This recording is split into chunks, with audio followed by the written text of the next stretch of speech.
There's nothing from the GH5 that's missing. It's only added things. You say they added everything? Not quite. Alright guys, this has been a tradition on this channel. We look back and see what these older cameras can provide, and today we're looking at what the GH5s do to beat the GH6. And I say GH5s because there kind of were three GH5s, the original GH5S, which was a low light cinema kind of camera, and the GH5 Mark II, which is actually what I'm filming on. Pretty good autofocus. Like, if this is how good the GH5 Mark II is, I think the GH6 is going to be real great. Anyway, we've got 10 reasons and 2 honorable mentions of things that the GH5s do better than the GH6. So let's get right into it. And the first one's the boring one, so we'll get it right out of the way, but that's the size and weight.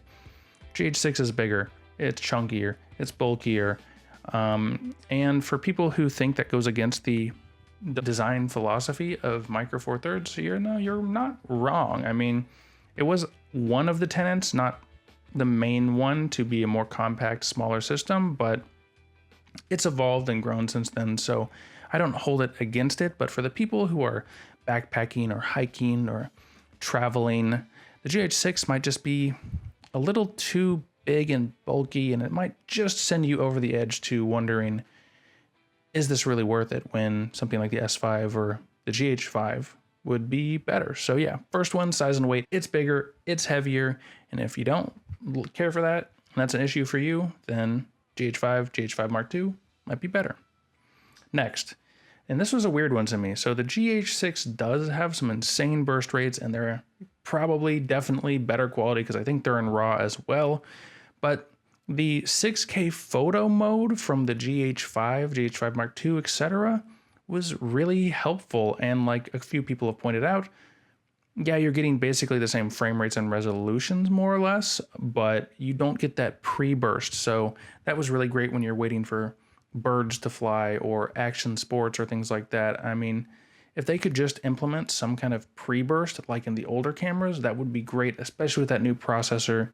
Even if we go back to JPEGs, you know, why not, right? So if you use that 6K photo and especially that pre-burst a lot, then if you pick up a GH6, you might be shocked to find it's not there anymore. It's not even on the dial anymore. They totally took it off for just, you know, regular high frame rate bursts. So this one's interesting. This is kind of a two-parter, and there's 2 things that happen for this change. And that is the lack of any option to put a battery grip on there. And it's been confirmed through a Panasonic live stream that it's really just not going to be possible to manufacture a battery grip for this camera since there's no pins on the bottom. Now, what does this mean? So the first one is boring. It's for photographers.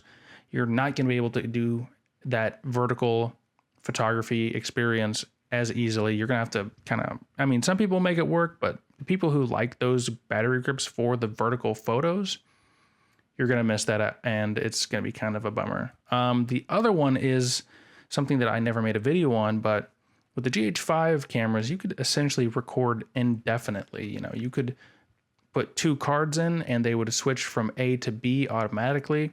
And if you put a new card, you could hot swap A, and when B filled up, it would go back to A.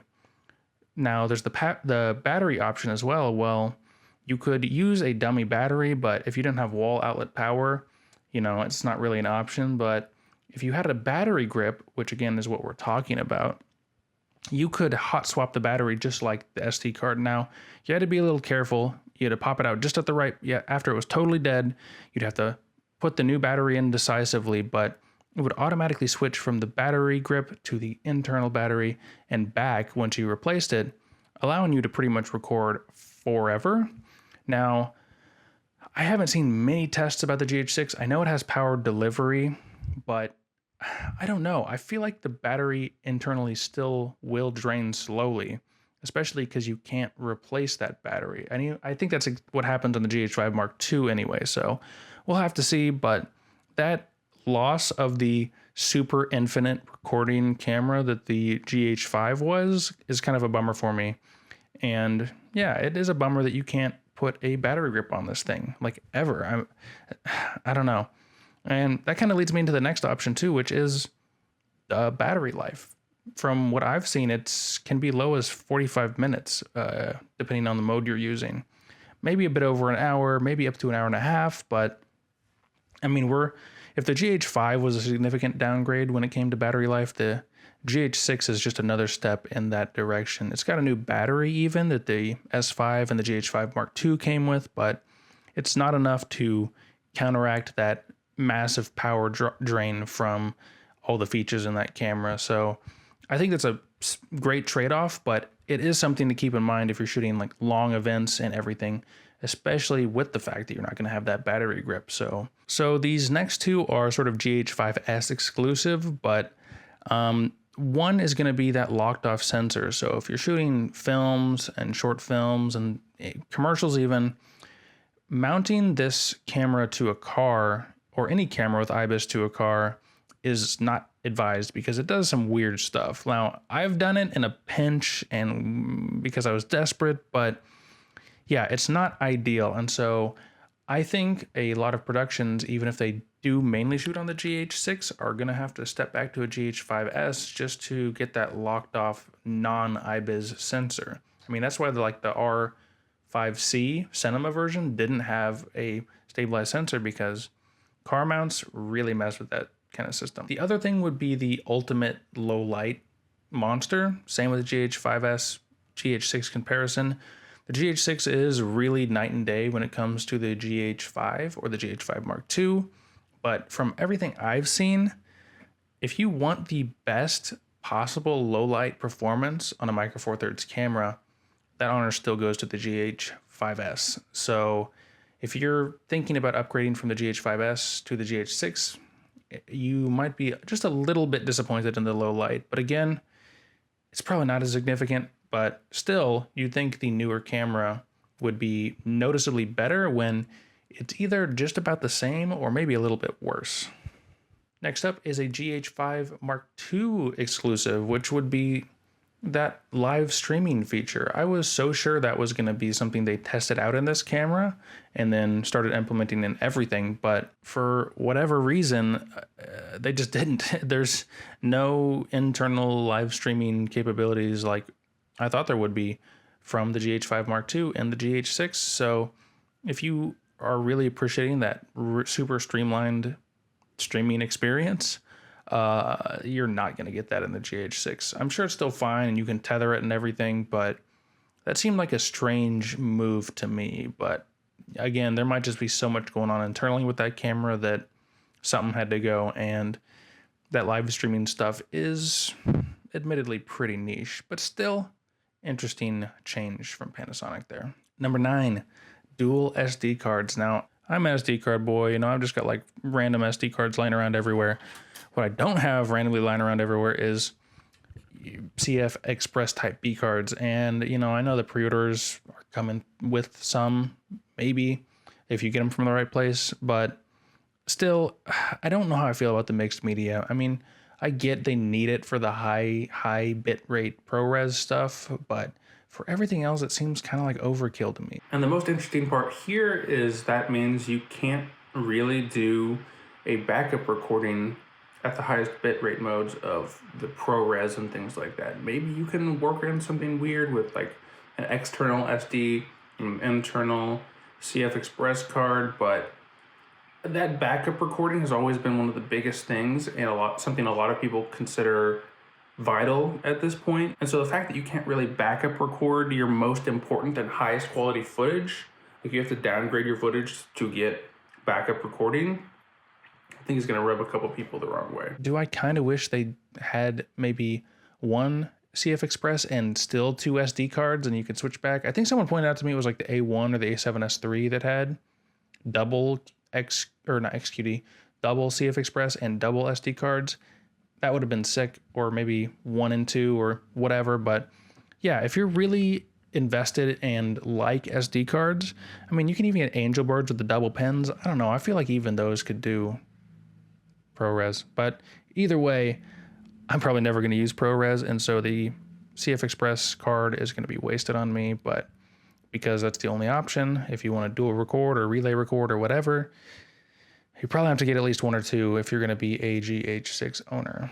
Before our drum roll, please, final one, I do want to talk about two honorable mentions. Now, the first one is something that Gerald Dunn, I think, alone pointed out, which is that sort of streaking on super high contrast lights. Now, the GH5, at least mine, did have some version of that I'd noticed in a few of my tests. I never really said anything because it never came up, and I never really made a dedicated GH5 video if you really think about it. But yeah, it's something that's been an issue on previous cameras, really subtle, but it definitely is approaching problematic in my opinion from the tests I've seen from Gerald, who pointed it out, and a few other YouTubers who didn't mention it. Now, I think that could be fixed in firmware and probably is being worked on. And I really do think it is just a software thing because it seems really inconsistent. But either way, it's enough of an issue at the time of recording that I wanted to give it an honorable mention. And the second honorable mention would be the screen size. The GH5 and 5S, I believe, had a 3.2 inch screen. Great.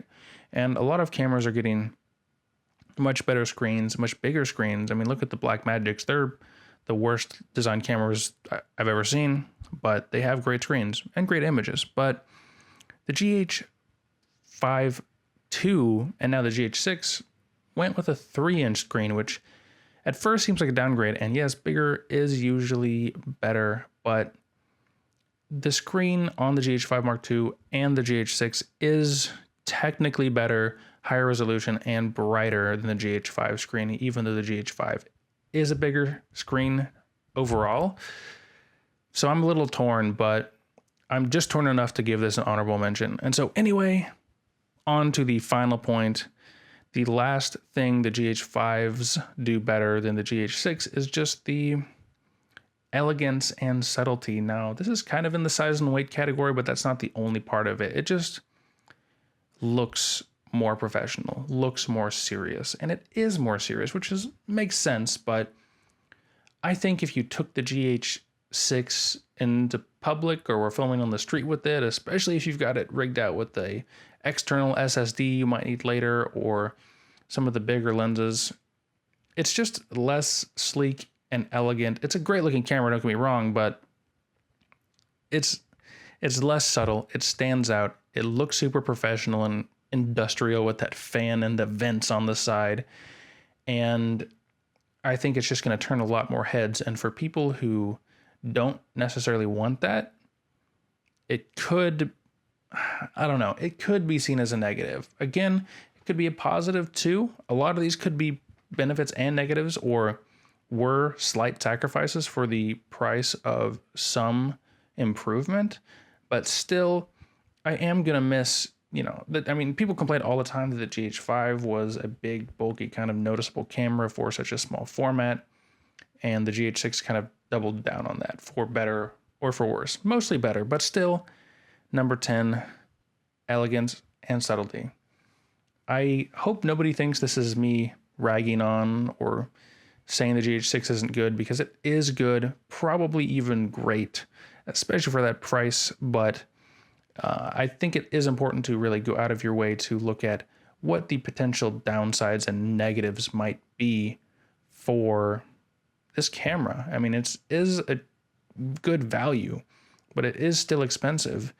And if any one of these, or maybe a few of these points I made on this list, were things that were important to you and resonated with you about these cameras in the past, then if the GH6 changed that up or messed with that formula, even if it was for a good reason, I think it's important to think about that stuff and consider that stuff when you go to make a purchasing decision. Maybe if you've got a GH4 or 5, the GH5 Mark II or GH5S is better for you, depending on if you just need a slightly newer firmware like the GH5 II, or maybe you just are moving up to doing more cinema and video stuff like the GH5S really still excels at. I could talk about this stuff all day, but without actually having and owning the camera, I don't want to speak too long on this subject. But I hope you found this video interesting. And if you want to see an older video about how I compared the GH5 to the GH4 and how the GH4 still has a few tricks up its sleeve over its newer GH5 brother. Check that up in the corner. And, you know, maybe we'll do a GH4 versus GH6 video someday. I mean, it's such a non-comparison. The GH6 so easily like cleans the floor with it, but I don't know, still doesn't have a pop-up flash. Thanks for stopping by. Thanks for listening to me talk about how this clearly amazing camera is being beat in some small way by 3 previous models, but the fact that these older models can remain somewhat viable in these really niche areas is kind of cool. Sure, it'd be great if the GH6 could incorporate a small body and have 6K photo and infinite recording with a battery grip and a locked off sensor that could be also have IBIS and better low light and great battery life while live streaming, having 4 SD cards and 3 CF Express cards and costing $25. But, you know, sometimes the reality just ain't like it. So anyway, thanks for stopping by. Thanks for listening to me rant and rave for another, oh Lord, I've been recording for 20 minutes. I'm gonna go. Bye.